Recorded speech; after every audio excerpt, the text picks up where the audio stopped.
Hello, everyone. Welcome to the round table with Brian Zimmerman, and I'm Sarah Blessing. And today is going to be extremely exciting. We are going to be talking about Brian returning home from Iraq in 2006 and how he processed everything that he had experienced over there in the War on Terror, which was, I cannot even imagine. So, this is going to be very exciting. Thanks for doing this with us, Brian. How are you today?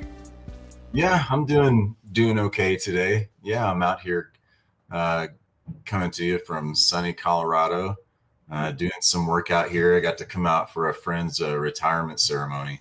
Really Oh, good. that's nice. Yeah, I got to catch up with a lot of really good friends and see how they're doing. And yeah, it's been really good, really good. Nice. I'm so glad you're having a good time. Yeah, this is funny that we're not together doing this, but it'll work just fine. Yeah. It worked. Okay. So last week, if you haven't seen that episode, you can go back and watch it. Last week you talked about being deployed, about going over to Iraq, about how scary just the flight over there. It's not like your typical runway. And then as soon as you got there, you really realized, oh, this is war. This is what I've been training for, but this you kind of can't prepare for it. And you also didn't know what it was going to be like when you met your unit, the 5th Special Forces group that had been there before you. So I don't even know whether you had met them yet where we left off last week. No, I didn't think you no, had. no, So, no. okay, so kind of like take it from the beginning. Where are we? This is 2005? So yeah, I deployed in 2005. Met up with my team over there. uh, Redeployed, came home from Iraq. I was up in northern Iraq, up in Mosul, for that rotation, and came home somewhere around February, I think 2006 is when we came home. And it was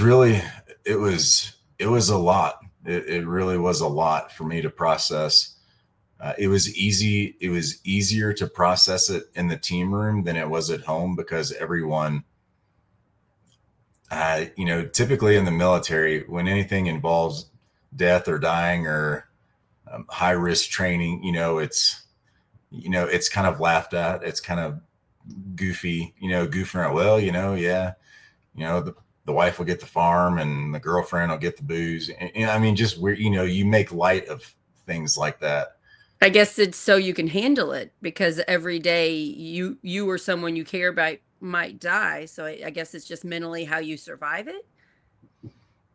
I think it's just easier to laugh at it because you're around it so often and so much. Even in training, the training is high risk training. So yeah, you just kind of laugh and carry on and do your thing. You've said this a couple times on the show, but you said it last week. Very quickly you came to the realization that you might not survive this. I am surprised at how quickly your brain went there. It must be a human survival technique, I'm assuming.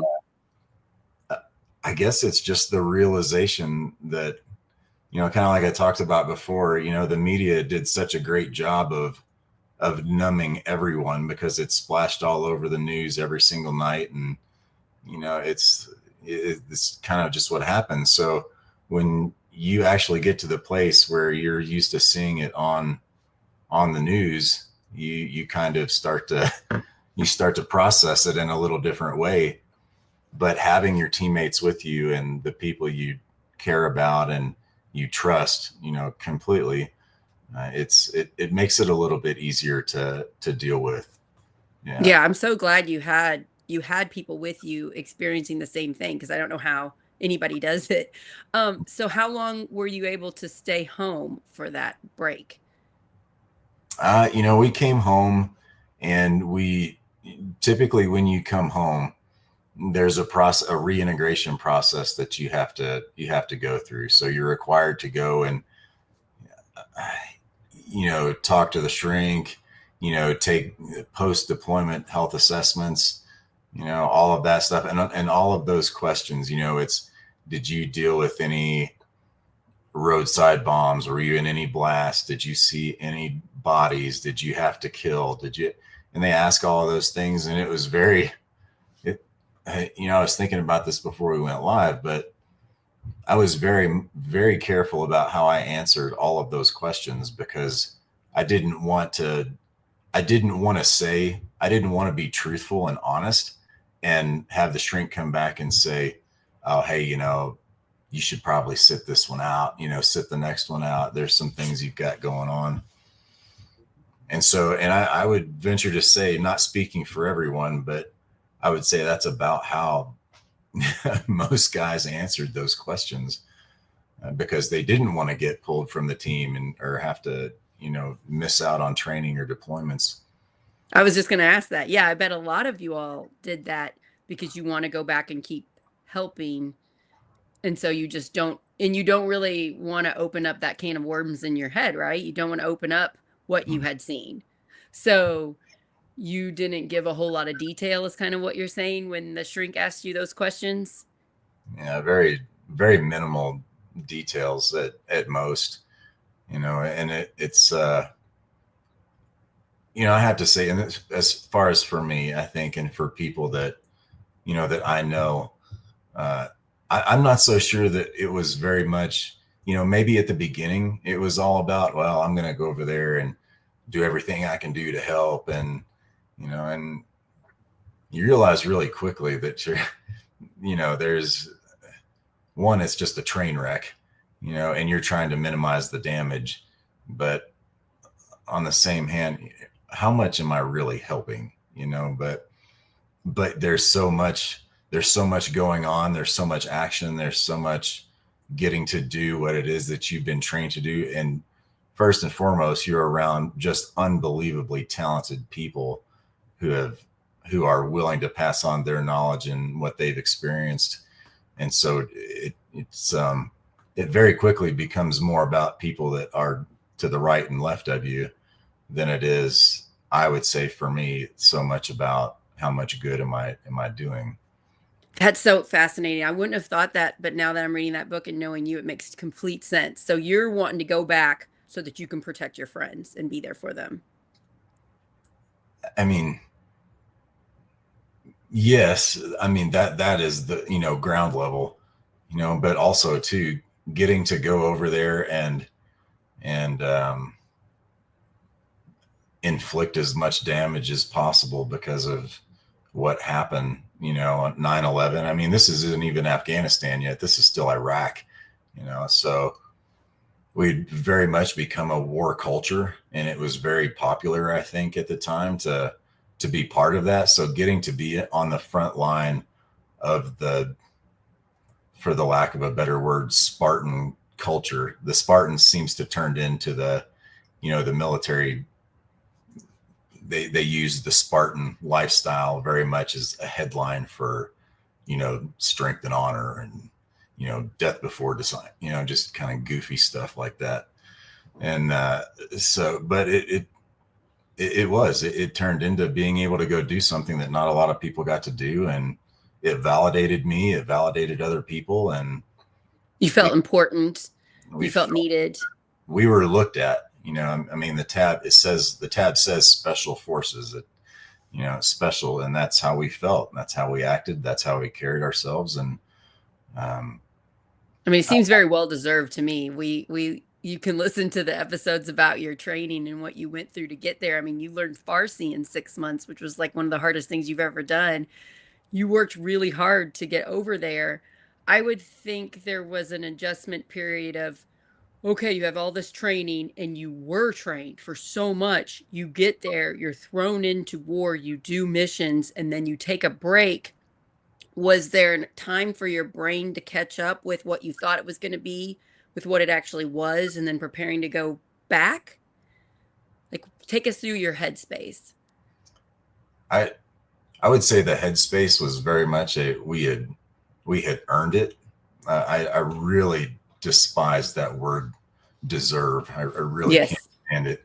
And that we earned it. We earned the right to go there and do what it was that we were doing. And with earning that right, there's also, we also took on a debit to everyone else around us.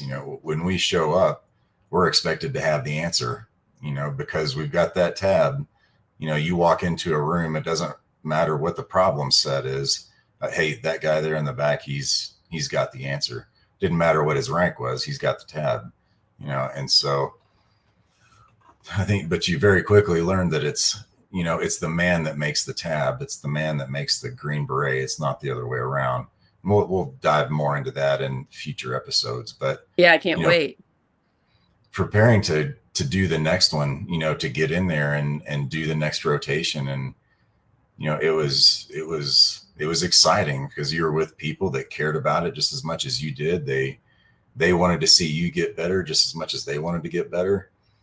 And, like I said, just being surrounded by so many talented and experienced people, it just, it would be so wrong to not capitalize on trying to gain everything you possibly could from those people. That's interesting. So you're still in a thirst for learning from all of these amazing experts, people that you admire and look up to. You're still learning from them when you're doing this, I guess, because you're a newbie too. You're one of the newer ones. You're kind of in the community. You're kind of considered a new guy really for about the first 3 years, maybe. Wow. 4 years, until you've got quite a bit of experience under your belt and you've proven that they can squeeze you and they're going to get juice. You're kind of on that probational type level, where everything you do is being scrutinized, and for good reason, but they want to see that you're learning what they're putting out. So yeah. So you go through talking to the shrink, you don't give a whole lot of detail. What happens next? They sign their name and get ready for the next one. But at that point, when we came home, so my team was very blessed. We had, like I said, senior people on the team. So as we went into training, regardless of the scenario of training, we had guys on the team that were there and ready to coach us along the way, especially the new guys. We had new people that were coming into the company. When we redeployed back, there were new guys waiting there, to receive us and help us with our gear and all of that stuff. And they didn't know what team they were going to, but, they were kind of at the disadvantage where, they had to go to a team that had just come back, with all this experience, and they had already started to build this cohesive unit. And so here they come brand new, walking in, kind of like it was when I went to Iraq and my team came and picked me up there. There was that, here we go. I hope I've really got what it takes to meet these guys, their expectations. So yeah, it was great. I mean, I loved the training. It got to the point to where, honestly, training was really all I cared about. Home life was really starting to take a hit. I would say quite a bit, because I would just as soon be at work as I would be at home, because I was in that constant learning frame of mind where everything guys were telling me, I was just soaking it up like a sponge, and the opportunity to go to advanced schools and things like that. And, I'd put my hand up for just about all of that stuff that I could, just to try to keep learning and, and have that tool in my tool bag that just might come into play one day. So that home life was, that was a struggle. It really was. Yeah, because you didn't have any room in your head, in your heart, for anything else. I mean, it makes sense. What you were doing is so serious, and you soaking up one piece of information might save somebody's life or your life. So you're really dedicated to that. Have you been able to go back and give yourself grace for being that way? Grace. I think I did what I needed to do at the time in order to get through what it was that I was going through. Maybe grace may not be the word. I would say maybe more of you're that young, dumb kid that you found that one thing that was maybe you're able to validate yourself through, and you clung on to that for for survival's sake. So I would say maybe Grace more now, but at the time that I wouldn't say that Grace had really entered the picture just yet. Right. Yeah. Yeah, who you were back then and the version of you that I know, I imagine is very different. I imagine you're not doing a lot of reflecting, you're surviving. Right. Yeah. A lot of surviving, learning. Yeah. And it was something that I felt that I was good at. I was getting positive feedback. So when you're doing well at something, you want to continue to prove your worth and get better at it. And, you It know, so goes to the way you were raised before you were adopted by the Zimmermans, where you thought you had to do certain things to get love. And if you messed up, you didn't get the love you needed. So mhm, here you are, you've got it. You got the validation. You're in one of the hardest things ever. You're doing one of the hardest things, most honorable things. You're getting that validation. But I imagine you're also not getting the things that you 100% need to be a healthy human, because yeah, that's not healthy. right. Yeah. No, yeah, I would say that was pretty accurate. The concern about myself and my inner well-being, and that wasn't on the radar, because the external being on the team, that took the place of the team, became everything, absolutely everything. And my hat is off to those guys that were able to balance both of those, because that's a real, I consider it a talent. A lot of us were just not able to separate the team from the family, which is kind of funny.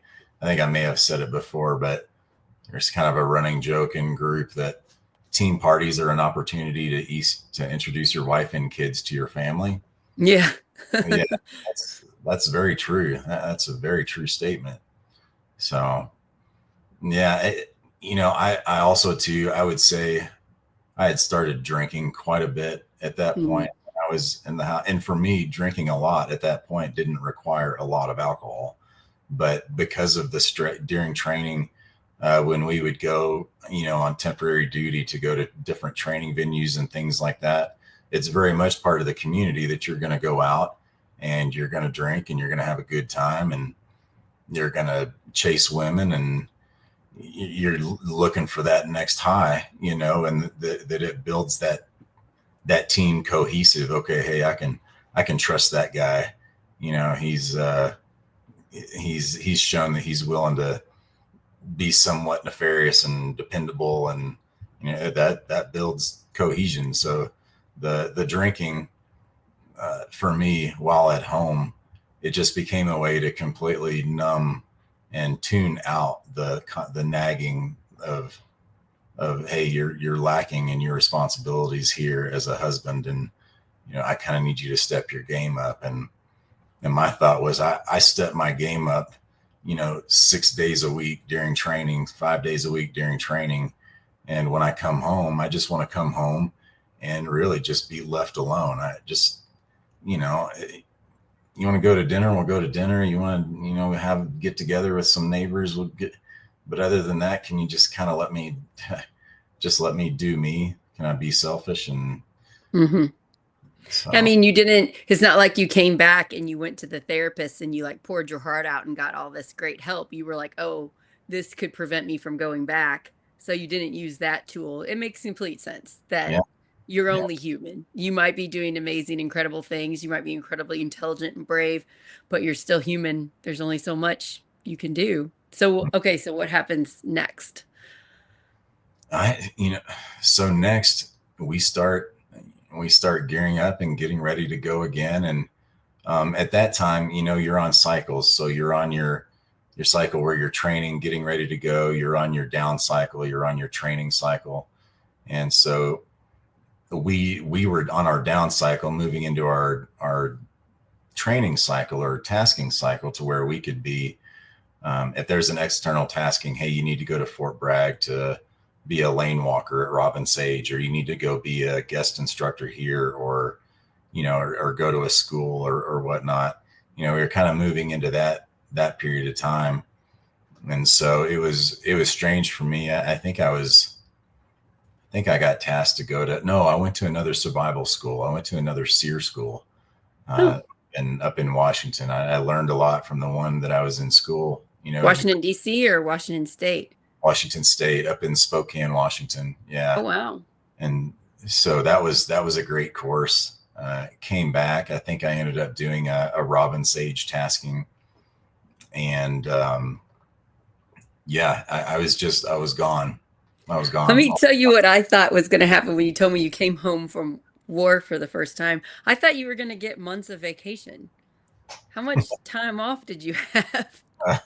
Well, it was, I think we ended up, after you come back and you do your refit and you get things turned in that need to get turned in and worked on, things like that, your travel voucher, all that stuff, financial stuff taken care of, then typically guys will go on about 30 days of leave, and so in SF, where it really wasn't that good. Generally, whenever you build it, you get 2.5 days every month that you can accrue towards vacation. So whether they're doing it on purpose or it just, the S1 shop just wasn't really good at keeping track of docking people's days when they take leave. Generally, guys end up with, 100+ days of leave when they should only have maybe 20 or 30. It wasn't tracked that often or that well. And so guys would typically take about 30 days or so to go do whatever, go travel. So you get about a month. So you took about a month off once you came home? Yeah, about a month is what we took. Yeah.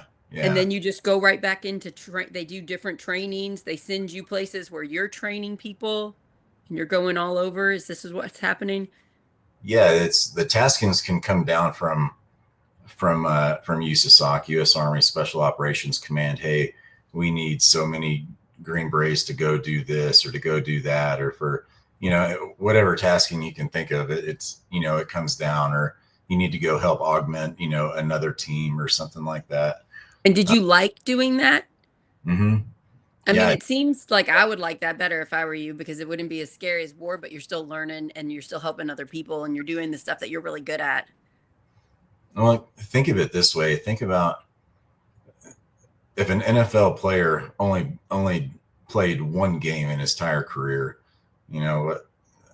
that's not why they ascended to that level or how they trained to get to that level, or, so the desire was to always go back. Okay. Continue to do that. That's what we signed up for. And did they give you a time when you were going to go back, or you're just waiting to hear? Well, you're generally on a rotation.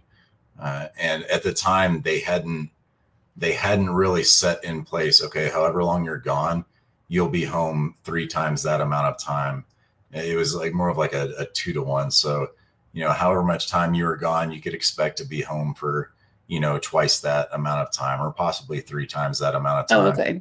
It generally was never 3, up until maybe 2010 or 11, the 3-to-1 was just a pipe dream. It's what God level commanders were saying. This is what we're going to do to take care of our men, but it never happened. It never happened. And it's so strange. There's the, guys, how are the guys just getting burned out so much? And, well, what do you mean? How are we getting burned out?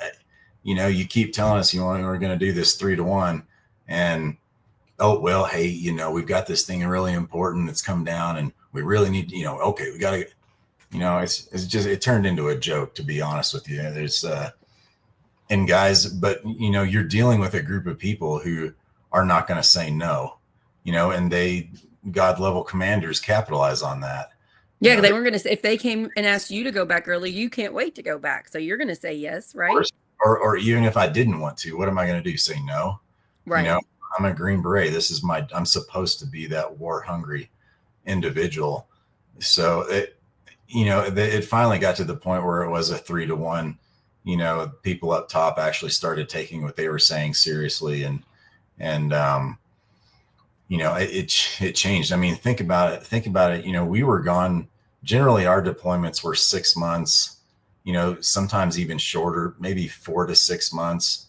I think I did 1 9-month rotation. Think about those 18, 19, 20-year-old kids who did 15 and 18-month deployments, multiples. Wow. and it's like, did we not learn anything from Vietnam? So, the animosity towards upper level, if you can't tell, I still hold on to it quite a Oh bit, yeah.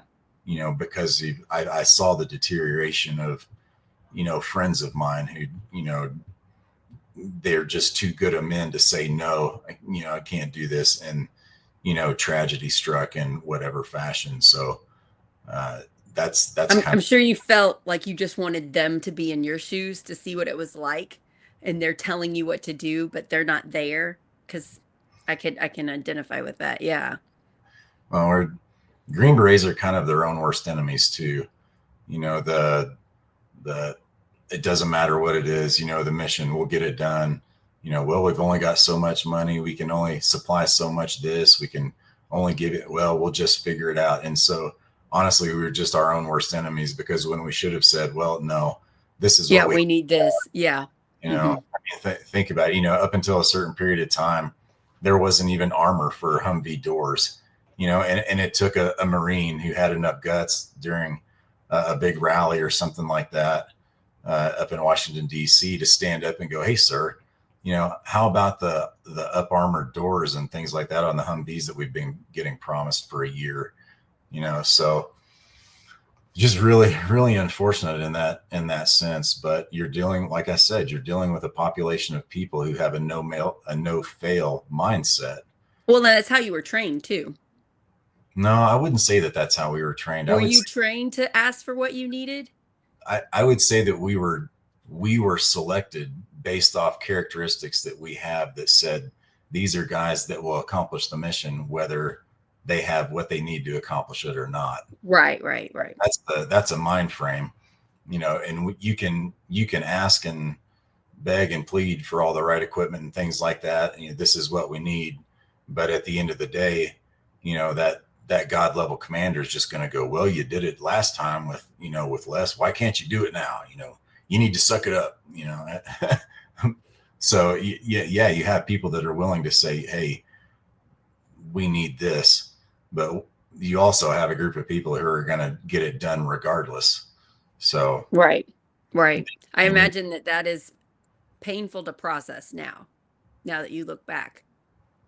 it was painful for me to process, but I made it. I was one of the lucky ones that survived it and got through it. How about the thousands of veterans that commit suicide every day because they didn't get the help they need, or that was, so there is quite a bit of animosity, I guess, that I Yeah. would say. Yeah. I think that makes sense. That would be hard. Yeah, I feel for all you went through. Okay, so is there anything else that happened that you want to talk about with staying home and training and going different places?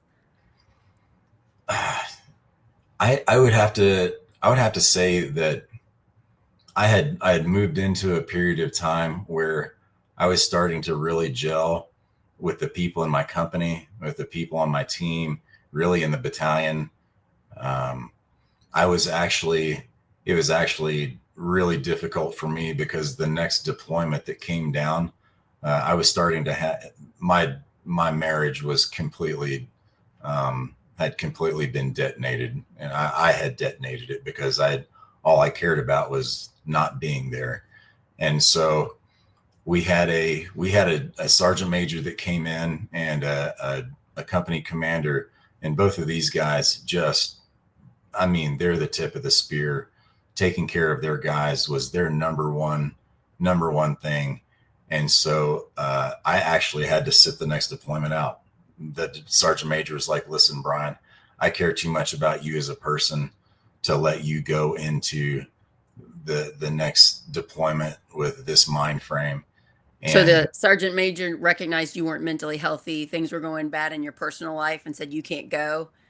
yeah, my That team, had to be hard to hear. I went in there and sat down with my team sergeant John, who his primary care was his guys. That is what he cared about. And he's like, hey, you've got a lot going on. Your wife right now is we had experienced multiple miscarriages at the time, Oh. And so was I in the right frame of mind to deploy? No, but the the side of my brain that was said adapt and overcome, and you have people that are depending on you, my teammates, as opposed to my wife. It took John and Sergeant Major to be like, hey, we get it, but you're gonna sit this one out. Maybe you get into it, 2 or 3 months, and things are good here. Then maybe you can come over, but we'll monitor that. And it's more important for us for you to get healthy right now. And Wow. that was a kick in the chest. That was a real kick in the chest So because did you take their advice and did you look at your marriage and look what was going on, or were you just focusing on you just couldn't wait to get back to war? I I would say that I was doing the minimal amount possible to keep things from completely imploding at the house. We were our battalion was gone again. So when a battalion's gone, each company has a rear detachment. So 2 or 3 people that stayed back and assisted with getting whatever needed to get done for the guys that were forward. But it was a one man job. It literally was a one man job. So there were 3 of us. There was another guy that was kind of in the same situation, also on my team, and so he and I stayed back, and one other guy, he was getting ready to retire, and so he was there, and we basically went on a, you know, 1 day on, 2 days off, and so did I do a lot of work on trying to fix me? No. What I actually did was a lot of turkey hunting and deer hunting and shooting and talking back and forth with the guys on my team. Hey, I'm getting there, should be getting ready to come back, and I'd submit another request, and Sergeant Major's like, I don't think so. And this was 2007. This is when the surge was going on, when it had initiated in And my what's the surge?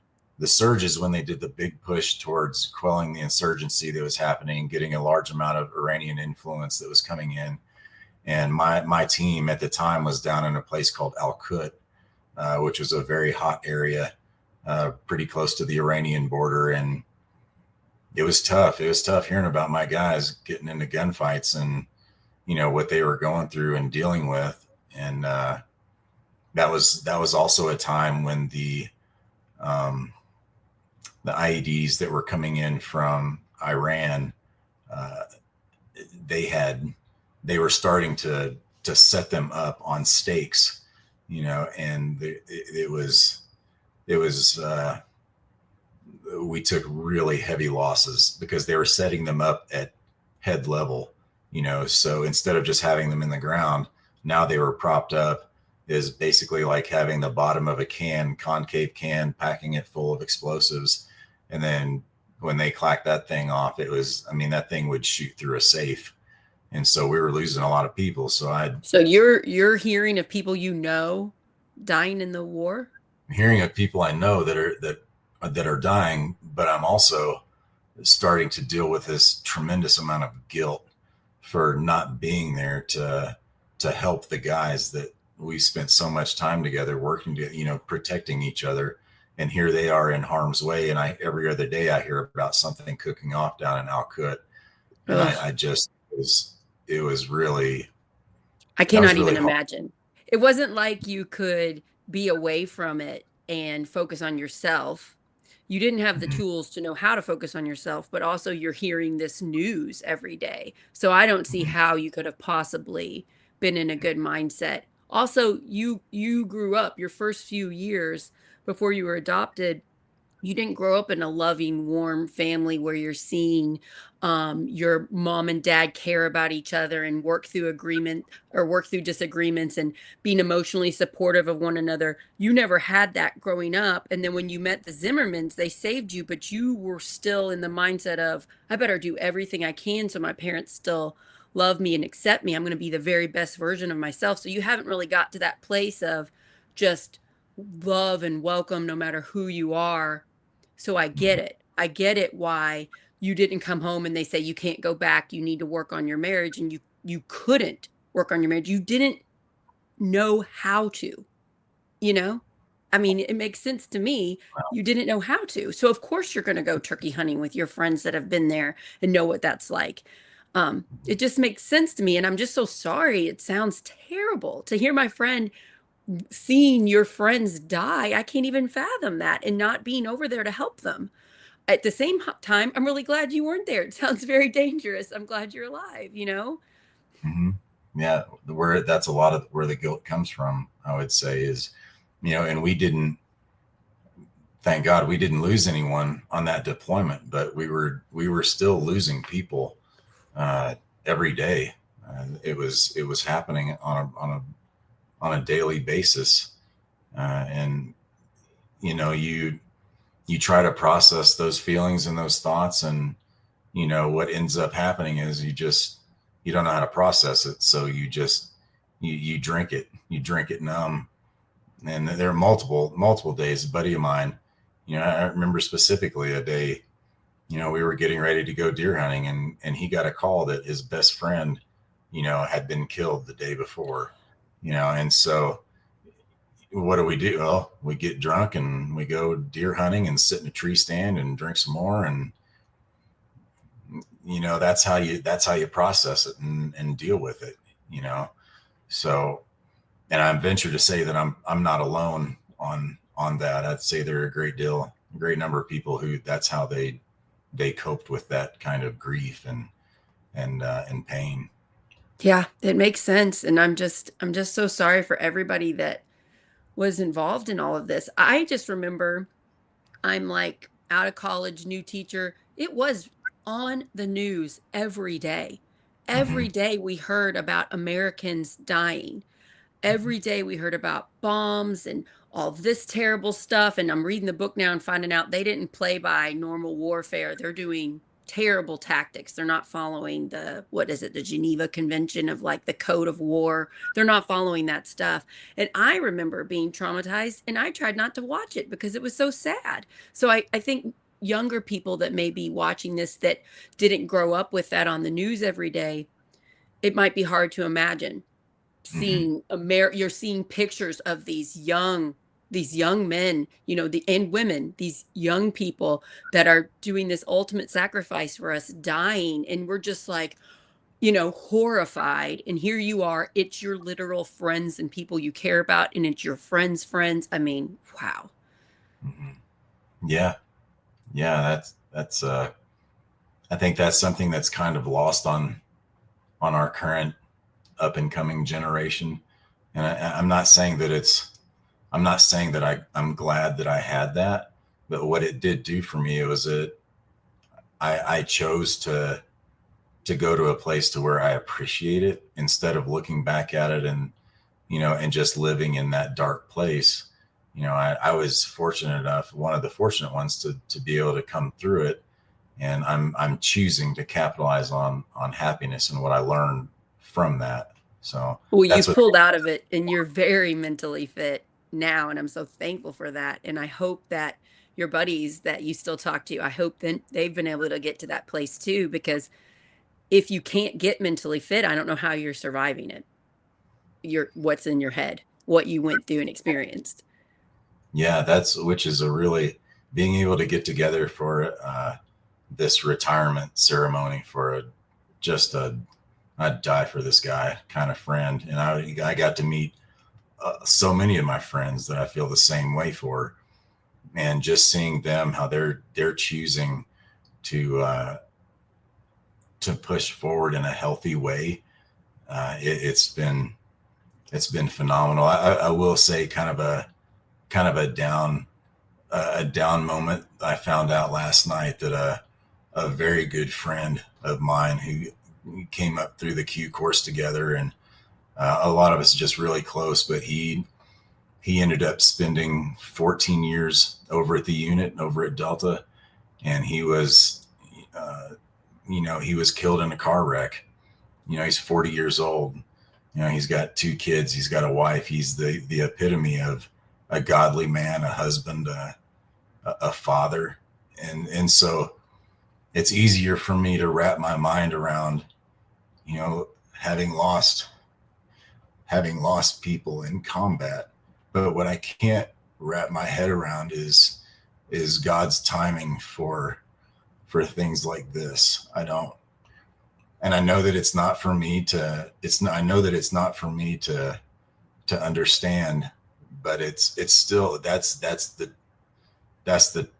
I guess one of the tragedies. Just it's life. Life is going to happen when you least expect it, and life doesn't just happen to bad people; it happens to good people too. And so, I think it was good for me to be here in this environment to find out about that, Oh, just because I have people here that we can talk about it, and they're choosing happiness also, and choosing to, instead of pick up a bottle, let's talk about this. I'm so sorry about your friend, and I'm so sorry to everybody involved. Yeah. I'm sad we're states away. I can't even give you a hug, but I'm so sorry. His name Life is was precious. What was his name? his name was Anders Johansson. Yeah, just if I could end up being half the man that he was, I'd be in a good place. So, but that's his name. I've lost people that I care a lot about, and I think of the sad things of the loss, but then I can also think about the good memories. And if I Mhm. don't think about the sad things, I can't think about the good things. That's something I've learned about grief. Like my husband lost his dad a couple years ago, and we think about the grief and how bad it was when he was sick and in pain for so long, but then we can also think about the good times. So just Yeah. always remember that with the bad, you can also do the good. But I am so sorry, that poor family. Yeah. And then another thing that I always remember with grief is the love that your friend gave to his friends and his family. That doesn't go away. He's No. gone, his human form is gone, but that love is there, and it will stay there throughout everybody that he impacted their whole life. They still have that. And Yeah. because like Yeah. my husband is such a great man, and a lot of that is because of his dad. His dad's gone, but that part of him's still in there, you know? Yeah. Oh yeah. Yeah. He touched a lot of lives. There's no doubt about that. Mm. I'm so sorry. I'm glad you're up there in Colorado and you're getting to be with your friends right now.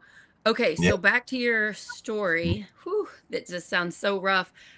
How long were you home that first time? Like, how long did this last since you weren't allowed to go back when you wanted to? I let's see. They ended up coming back. I believe it was maybe March of what would have been March of '08, I think. And they came back, and there had you could tell that a lot of guys on the team they were struggling with what it was that they experienced, and unfortunately, we had a teammate, John Downing, do anything for anyone, country bumpkin as it gets. He opened his mouth and banjos came out. Just one of the most amazing, cats. And, he ended up a loss to suicide, and his wife at the time, and he would talk about things to her, and just the inability to get away from those demons that were in his mind. So it was a really tough trip on those guys. And it's just a constant reminder that war is something, once you've experienced it, really experienced it. I'm not just saying you're in country and you live behind walls for a year. I mean, but when you're in it, you're breathing it, tasting it, smelling it, day in and day out. It stays with you. It will never go away. So it was something for me that I took seriously, but I also I could feel that hunger of I wanted to be right back in it. I needed to be there, because that's where I was valid. That's where I was my best me, or so I thought. I bet that So was so hard to see your friends with the weight of being in war longer than you and the weight of people they knew not making it. I bet that was very hard for you because I'm sure you put some of that on yourself and you were like, well, if I was over there, maybe I could have saved some of them, or if I was over there, maybe I could have mentally helped them deal with it. Did you put some of that on yourself? honestly, that was that was just one of those things that immediately got compartmentalized, and Okay. you realize that he was a tragedy of war without being at war. Hmm. uh, and that was happening a lot. And and it's not as if people weren't saying, the military was saying, no, you got to talk to people, you got to do this, you got to do that, you got to reach out when you're in pain. How do you do that? Well, when you're in pain, and it's so severe and it's so deep and it has seared you to the core. And first of all, 99% of the people out there have no idea, no comprehension of what it is you're going to talk to them about. And so where do you turn? Who do you turn to for that? Well, you have your teammates, you have those guys, and when you're with the team, when you're on the team, you're good. You are good. You don't need to talk about it because you're good. You're in your environment where you're thriving. They Hmm. understand how you feel. You understand how they feel. But what about the time when you're not there? When you are on that 30 days of leave, and you're stuck in your own thoughts and what you've experienced. So That that makes was sense. The tough. Tough. compartmentalizing. Okay, so where do you want to go from here? So you were home and in training and working. Did you stay married during this whole time? These 2 years? No, that marriage fell apart. We got divorced, and as soon as I was divorced, I was gone again. I was ready to go again, and we did. We ended up deploying to the Middle East again, to a different country, and it was I loved it. I was getting to the point where I use the word addicted or addiction loosely, because I don't know that it's just what I was familiar with. And so we went there, did our thing, and then came back and got ready to go again. We did another one, I think maybe 6 or 7 months later. And then we came back, and probably where we'll pick up on the next show is we ended up taking the first Jordanian special operations unit to Afghanistan. And so that was, yeah, that was wow. The idea that we didn't lose anyone that trip is absolutely baffling to me. Absolutely. So Well, I'm looking forward to hearing about it. If you like the stories that Brian is telling and you want more, the Masters of Chaos book that Brian gave me is a lot like this podcast. It's a lot of the stories, um, a lot of missions, and you really realize how much special forces did. And like you came into a situation and you were given very little information and you just had a goal or whatever and you had to figure it out for yourself. That's what I'm constantly shocked about with the book and impressed with these people that are doing these tough, hard things. It's always a new tough, hard thing. And then wait, it just got a lot harder than you thought it was going to be. And then there's this other problem that pops up and then there's another problem. So yeah, I'm blown away by all of the things that you and the other special forces have been doing, and we know they're working now. There are people out there doing these incredibly tough things now for us, and I'm just so thankful and yeah, grateful. And yeah, and I I'm just so proud of you, my friend, for getting mentally fit and for going on this journey. It takes a lot of trust, and I'm thankful that you trust me and that you trust our audience. And I know they all care immensely about you. A shout out to my mother-in-law who posted on here. She cares a lot about you. She said, "Thank you so much, Brian, for sharing your story. It gives us an insight into the amazing experiences of the special forces." yeah, Um, I know that, I like that. I like that, people get to know you and care about you because I care so much about you, and I'm so thankful. So that's yeah. been a nice hopefully you're Oh yeah. just before we leave, what has it been like sharing this story and having a few thousand people watch? Well, one, I just want to say to those people out there watching, thank you very much. Uh, this helps me just as much as I hope it may be helping some of you out there, and to the veterans that are out there. I understand your pain. I understand that it hurts. I understand that it's a kick to the chest. when you lose people, especially not even in when you're in the combat environment and you lose people, that's understood, but when you lose people to freak accidents, to alcoholism, to suicide, to any number of things, that is, like I said, that's a kick to the chest. And I just want you all to know out there that all it does take is to just reach out and say, hey, I need to talk about this. And so I would beg you, I beg you to just swallow that little bit of whatever you need to swallow in order for you to talk to someone and, and push forward with that.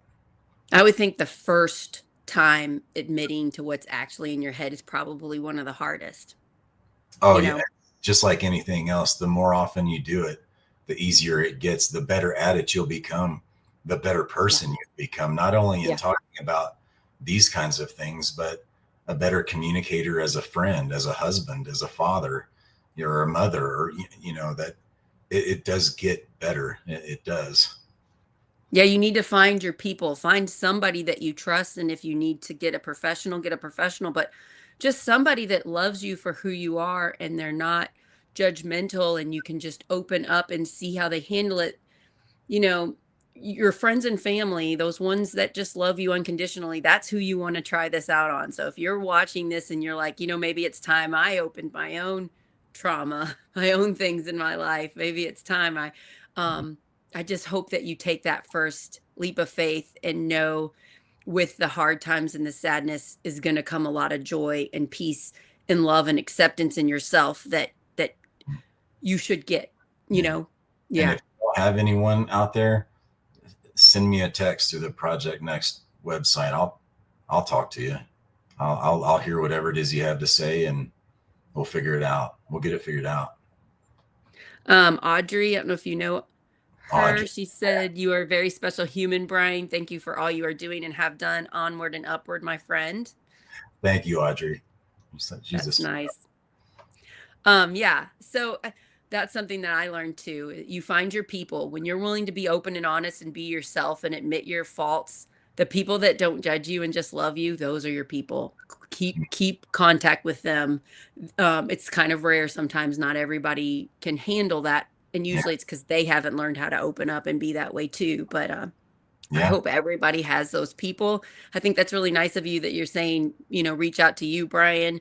Yeah. Find your people, open up a little bit, and we'll just take this journey together. And you can watch our other episodes too, and maybe they'll help you. Yeah. So we'll come back next week. Do you want to do the same time?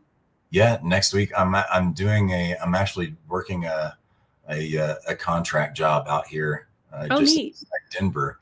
And so we may have to adjust the time a little bit, but I'm pretty sure because most of what I'll be doing is at night. So yeah, we'll be able to do about the same time. Yeah. It's funny that we're 2 hours apart. Yeah. So just let me know when you want to have it. So it'll be on Monday sometime next week. Yeah. And I hope you have a great time in Colorado. And thank you, my friend. Thank you. Thank you. And thanks everyone out there. We appreciate you. Please send this episode to someone that might benefit from it. Please subscribe to our YouTube channel, Project Next Movement, or you can just look up Project Next. It's also a podcast wherever you get podcasts. And we're on Instagram and Facebook and Twitch. So yeah, thank you everybody. Thanks for following, and we'll see you next week. I'm doing another show on Wednesday with a person, what is his name? Tony Hostetler, who is one of the main organizers for Hoosier Action, which is a really wonderful organization in Indiana that tries to push for better legislation. And he is a recovering addict, and he really helps a lot of people with overcoming addiction and with just getting better policies so that we can support people in need in Indiana. So I cannot wait. I have not met him in person. I cannot wait to talk to him and find out more about Hoosier Action, which is a really wonderful place. So that is Wednesday. Thursday, Mad Voters. Kelly DeLong is going to do a deep dive on what in the world just happened at the State House, what laws are coming. Shocker, they're defunding public education again. And then Friday, Plots and Politics with Corinne. So full lineup of shows. Yeah. Sounds good. And have a great week and see you guys. Have a wonderful, wonderful day. And we'll see you next Monday. Bye, everybody. Take care, friends.